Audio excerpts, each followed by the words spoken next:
कि जो यूपी का इसका पुलिस का जो पेपर लीक हुआ है, और तमाम जो ये पेपर लीक होने की जो खबर आई है, तमाम वीडियो फोटो सब कुछ जो देखने को मिला है, ये बिल्कुल बच्चों का भविष्य अंधकार में ढकेलने वाली चीजें हैं। और उम्मीद भी क्या कर सकते हैं, कर भी क्या सकते हैं। हम और आप लोग बस बैठ सकते हैं, आंदोलन कर सकते हैं, धरना कर सकते हैं, बात को रख सकते हैं, लेकिन जो ढेटी सरकार है वो नहीं सुनने वाली। सिर्फ इसका एक ही इलाज है, एकमात्र, कि आप इन्हें बदलने का काम करें। आज बड़ी खराब न्यूज आई, बड़े दुख के साथ में मुझे इस चीज को बताना पड़ रहा है कि इतनी ज्यादा, मतलब सुन के वीडियो फोटो देख करके भी मैं हैरान हो गई। जब आज मैंने वीडियो फोटो देखा, इस पे पड़ा हुआ, 1 मिनट में आपको पूरा डिटेल देने की कोशिश करती हूँ। 22 साल का जो नौजवान है उसको गोली लग गई और 250 से ज्यादा घायल किसान हो गए।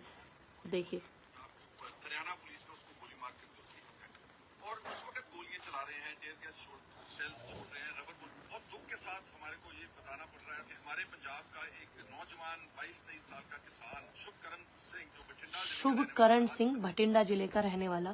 देखिए, ये प्रोटोकॉल के तहत मैं आपको वीडियो नहीं दिखा सकती। यहाँ सर में गोली लगी हुई है बिल्कुल, और इसको बहुत सारे पेजों पर, बहुत सारे ऑफिशियल अकाउंट पर इस वीडियो को डाला गया है। 250 से ज्यादा किसानों को इंजरी हुई है। ये सब चीजें जो सरकार करा रही है, सरकार इतनी बात क्यों नहीं समझती। देखिए, 22 साल का किसी का नौजवान बेटा भटिंडा जिले का, उसको यहाँ पे गोली लगी हुई है, यहाँ पे उसकी मृत्यु हो गई। कितने दुख की बात है। प्लस टीवी पर बैठ करके सत्ताधारी पार्टी के प्रवक्ता कहते घाटा हो जाएगा, ये हो जाएगा, वो हो जाएगा, लेकिन वो ये नहीं देख पा रहे हैं कि कितनी समस्याओं के साथ में, आप ये देखिए कितने, मतलब किसी का बेटा चला गया और तुम्हें अपनी राजनीति करनी पड़ रही है। कितने किसानों को इंजरी हुई है, कितने बच्चों को। यहाँ तक कि हाईकोर्ट ने भी कह दिया है कि आप जो है आ सकते हैं दिल्ली, और अब वो दिल्ली आ सकते हैं, फिर भी सरकार इस चीज को नहीं समझ रही है। माननीय न्यायालय ने कहा है कि किसान दिल्ली आ सकता है, अगर वो आना चाहता है तो उसको रोका ना जाए, उसकी अड़चने ना बढ़ाई जाए। सड़क पे कितनी कील, कितनी जो है समस्याएं, आंसू गैस के गोले, सारी चीजें हैं। आप वो सब चीज देख रहे हैं। क्या दिल दहलाने वाली तस्वीरें, वीडियो जो आ रही है बॉर्डर पर। अच्छा होता कि इतनी व्यवस्था जो है चाइना के बॉर्डर पे की जाती, इतनी मजबूती चाइना के बॉर्डर पे अगर करते सरकार, तो जो पिछला किसान आंदोलन हुआ था, 650 से ज्यादा घर बना लिए थे चाइना ने। ये भारत के राज्यों के बॉर्डर हैं। आप चाइना में इतनी ज्यादा कड़ी सुरक्षा लगाते, इतनी कीलें गड़ाते, इतनी व्यवस्था लगाते, तो जो 650 घर पिछली बार किसान आंदोलन में चाइना ने बना लिए थे, राजनाथ जी का बयान भी आया था कि हाँ चाइना ने कब्जा जमीन पे कर लिया है। तो एक कहते हैं कि कर लिया है कब्जा, उधर गृह मंत्री कहते थे कि कब्जा नहीं किया। इसका मतलब कब्जा किया था। गृह मंत्री जी ने बात को सिर्फ समेटने की कोशिश की। तमाम वो वीडियो भी आती है कि कितना चाइना ने कब्जा कर लिया भारत की जमीन पर। अगर यही चीजें आप चाइना के बॉर्डर पे करते तो शायद भारत का जो जमीन गया है वो नहीं जाता। बड़े दुख के साथ इस बात को कहना पड़ रहा है। दोनों ही मुद्दे बड़े अहम हैं। यूपी पुलिस वाला भी कि बच्चों के, नौजवानों की उधर जिंदगी खराब करने का जो काम किया है। देखिए, बिल्कुल भगवंत जी का एक मैसेज आ रहा है कि क्या ट्रैक्टर लेके जाना जरूरी है? बिल्कुल भी जरूरी नहीं है। लेकिन जो बच्चे हैं, महिलाएं हैं, उनके सोने उठने बैठने की, देखिए बिल्कुल इन्होंने जो सवाल किया है बहुत अच्छा आपने किया है भाई, कि क्या दिल्ली ट्रैक्टर लेके जाना जरूरी है। अब आप मुझे बताइए, पंजाब का किसान आएगा, उनके खाने की, पीने की, रहने की, सोने की, उठने की, बैठने की, महिलाओं की, बच्चों की, ऐसी ऐसी महिलाएं भी हैं जो छोटे बच्चों को दूध पिलाती हैं, तो क्या वो खुले में पिलाएंगी? क्या कोई, इतने सारे लोग लाइव में जुड़े हुए हैं और भी लोग तमाम देख रहे हैं, क्या मुझे बताएगा एक माँ कोई खुले आंचल से थोड़ी ना दूध पिलाती है? तो जो उनका एक सोने उठने बैठने का महिलाओं का है, उस चीज की व्यवस्था कौन करेगा? उस ट्रैक्टरों में सामग्री है, खाद्य सामग्री, खाने की सामग्री है, तो उनकी व्यवस्था कौन करेगा? दीपक सरोही जी का कमेंट आ रहा है, अध्यक्ष जी नमस्कार, कैसे हैं आप? आपका स्वास्थ्य ठीक नहीं लग रहा। हाँ दीपक भाई, मेरठ से हैं आप। बिल्कुल भी स्वास्थ्य ठीक नहीं, पिछले 2 दिन से बुखार है, ठंड की वजह से बुखार हो जा रहा है। शायद कल ब्लड टेस्ट कराते हैं तब पता लगेगा कि क्या है। देखिए, मैं इतना बोलूंगी, जो उनके खाने की, रहने की, पीने की व्यवस्थाएं हैं, महिलाओं के सोने उठने बैठने की व्यवस्थाएं हैं, और ये सारी चीजें जो हैं इनको कौन देखेगा, इन महिलाओं को कौन व्यवस्था रखेगा। इसीलिए ट्रैक्टरों में उनके सोने की व्यवस्था है महिलाओं के। एक भारत की नारी है, अपने प्रोटोकॉल में रहना पसंद करती है बिना किसी दबाव के, उसे अच्छा लगता है अपने एक सिस्टम के तरीके से रहना। तो ये इन चीजों के लिए वो ट्रैक्टर लाए जा रहे हैं। कोई ट्रैक्टर लाके उपद्रव तो नहीं मचाया जा रहा, और ना ही कभी ऐसा किसान करेगा। तो ये मेरा जवाब था आपको। अगर किसान आंदोलन से जुड़ा हुआ किसी का कोई सवाल है तो मुझसे पूछ सकते हैं। तो जो ये चीजें हैं, बहुत सारे लोग देखिए, एक अरविंद जी हैं, वो कमेंट कर रहे हैं आपको भी खालिस्तान चाहिए क्या। देखिए, आप लोग ऐसी बातें बोल करके ना आपस में किसानों की और सरकार की जो बातचीत है उसको और ज्यादा दूरी पैदा करते हैं। एक भाई का कमेंट आ रहा है, बनवारी जी हैं, आप बोल रहे हैं उपद्रव नहीं करते, वह लोग तिरंगा को उतार लिया और क्या करवाओगे आप। देखिए, आप भी ध्यान से अगर वीडियो को देखेंगे तो आपको शायद समझ आ जाएगा। जो नेशनल मीडिया ने आपको दिखाया था सिर्फ आपको वो समझ आया था, जो एक्चुअल था वो आपको समझ नहीं आया।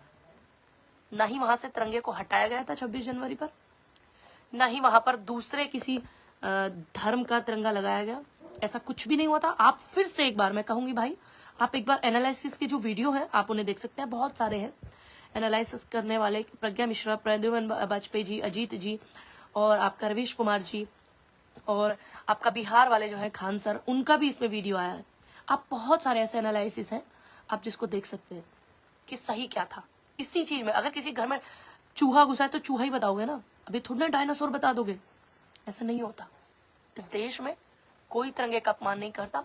आज जो सत्ता में लोग बैठे हैं उनके यहाँ 52 साल तक तिरंगा नहीं लहराया था।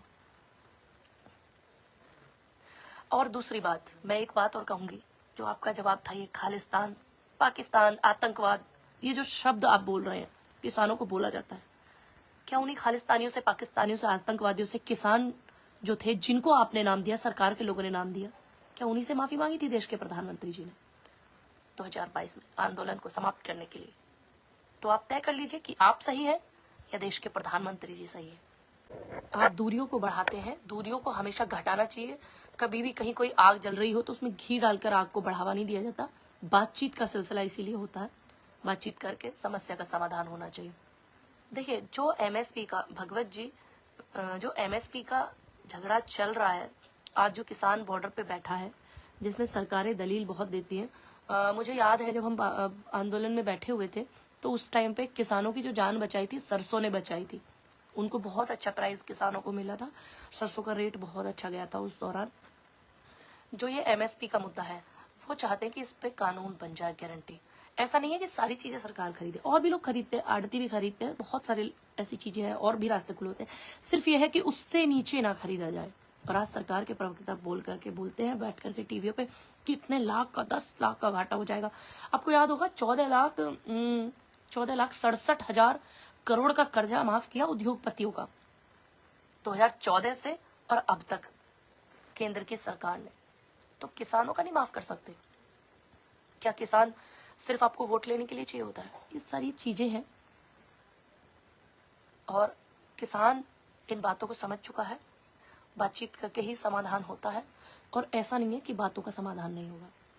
सिर्फ मैं यही बोलूंगी, जो किसानों के बच्चे हैं आज वो देश के बॉर्डरों की रक्षा कर रहे हैं, उनकी शहादत हो जाती है। हमारे भाई फौजी, हमारे जो नौजवान हैं जिनकी वजह से आज हम सुरक्षित बैठे हुए हैं हिंदुस्तान में, और वो सिर्फ किसानों के बच्चे हैं, किसी एक भी नेता का बच्चा नहीं है।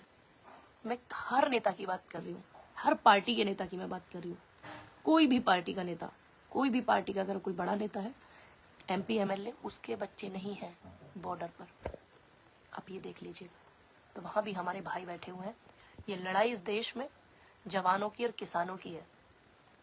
बस ये चीजें हैं कि जिसका आज जवान बच्चा गया है ना, आज उस गांव में, बठिंडा में, उस जिले में तमाम जितने बॉर्डरों पे लोग बैठे हुए हैं, उनके हलक से पानी नहीं उतरा होगा आज, खाना तो बहुत दूर की बात। तो आप समझिए साहब, वीडियो को खूब ज़्यादा शेयर कीजिए ताकि बात बहुत सारे लोगों तक पहुंच सके। बहुत बच्चे भी उदास हैं पुलिस का इस पेपर लीक की वजह से। बहुत घरों में आज चूल्हे नहीं चले होंगे।